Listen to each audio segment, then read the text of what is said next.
លោកម៉ែនពិភពគ្រូបង្វឹកក្រុមបាល់ទាត់ឈើតុំខេត្តពោធិ៍សាត់ក៏ដូចជាលោកឈឹមយាគ្រូបង្វឹកក្រុមបាល់ទាត់ខេត្តបន្ទាយមានជ័យ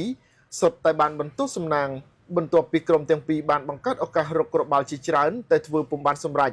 នៅក្នុងការប្រកួតជំនួបជើងទី2នៃពានរង្វាន់សម្ដេចអគ្គមហាសេនាបតីតេជោហ៊ុនសែនលើកទី19ថ្នាក់ខេត្តឆ្នាំ2025-2026ដែលបានបញ្ចប់ដោយលទ្ធផល0-0កាលពីល្ងាចថ្ងៃទី30ខែកញ្ញាកន្លងទៅនៅទីលានបាល់ទាត់ឈើតុំក្រោយជំនួបដ៏តានតឹងតែមិនអាចបំពង់សំណាញ់ទីគ្នាបាននេះលោកម៉ែនពិភពបានបង្ហាញពីការបង្កើតឱកាសជាច្រើននៅវគ្គទី2ក្រោយមានបញ្ហានៅវគ្គទី1តែក្រុមបែរជាគ្មានសំណាងក្នុងការបញ្ចប់ទី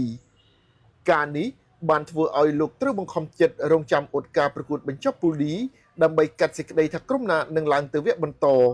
ដូច្នេះក្រោយពីរងចាំមើលលទ្ធផលការប្រកួតរវាងបន្ទាយមានជ័យជាមួយនឹងបាត់ដំបង United លោកក៏នឹងខំប្រឹងដើម្បីយកឈ្នះខេត្តកំពង់ឆ្នាំងដូចគ្នាពាក់ព័ន្ធនឹងការប្រកួតថ្ងៃនេះ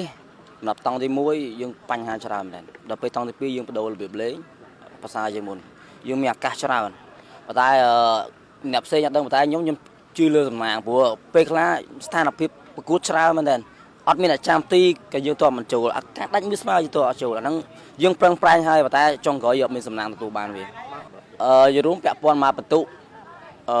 យើងបើនិយាយទៅយើងអត់ចង់អត់ទេយើងអត់ចង់អត់ទេព្រោះឥឡូវហ្នឹងលទ្ធបន្ទុហើយលទ្ធផលក៏បាយយើងកំពុងតែគិតច្រើនមែនទេអញ្ចឹងយើងធម្មតាយើងចង់ឡើងប៉ុន្តែយើងមើលស្ថានភាពប្រកួតក្រោយពួកគេតោះមកយើងពិបាកមែនទេអានឹងអត់ហ្នឹងគឺយើងពិបាកខ្លាំងពាក់ព័ន្ធលេងមកពងឆ្នាំងរួមយើងត្រៀមឲ្យតែមានការប្រកួតយើងត្រៀមទាំងអស់យើងធ្វើអស់លទ្ធភាពអ្វីដែលយើងមានព្រោះយើងអត់ចង់ហាត់ហើយធម្មតាហាត់លេងទៅអស់លទ្ធភាពជាយើងជានឹងដូចគ្នាដោយឡែកលោក